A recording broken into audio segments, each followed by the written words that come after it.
தருமபுரியில் கொரியர் ஊழியரை பார்சலில் வந்த பொருளை மாற்றிவிட்டதாக கூறி அலுவலகத்திற்குள் புகுந்து ஏரியா கவுன்சிலர் தாக்குதல் நடத்தும் சிசிடிவி காட்சிகள் வெளியாகியுள்ளது. பார்சல் மாறியதால் ஏற்பட்ட தகராறு அடிதடியில் முடிந்தது எப்படி? தருமபுரி நகராட்சியில் திமுகவை சார்ந்த ஜெகன் என்பவர் 13வது வார்டு கவுன்சிலராக இருந்து வருகிறார். இவர் கடந்த சில நாட்களுக்கு முன்பாக இணையதளத்தில் சில பொருட்களை வாங்கியுள்ளார்.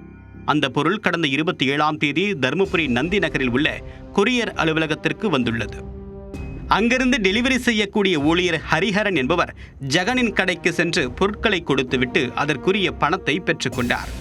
இந்நிலையில் பார்சலில் இணையதளத்தில் பதிவு செய்யப்பட்ட பொருளுக்கு பதிலாக வேறு பொருள் இருந்துள்ளது.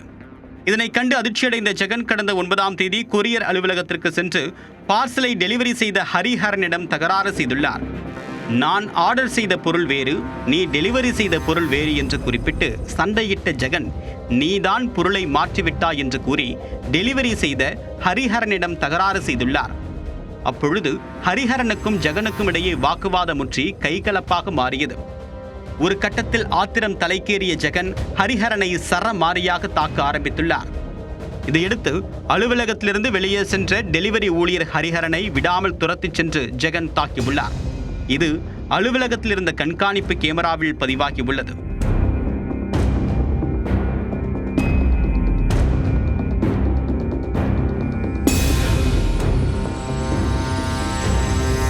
இந்த சம்பவம் குறித்து ஹரிஹரன் கொடுத்த புகாரின் அடிப்படையில் தருமபுரி நகர காவல்துறையினர் விசாரணை மேற்கொண்டு வருகின்றனர். கொரியர் பாய் மீது ஏரியா கவுன்சிலர் தாக்குதல் நடத்திய சம்பவம் அந்த பகுதியில் பெரும் பரபரப்பை ஏற்படுத்தியுள்ளது.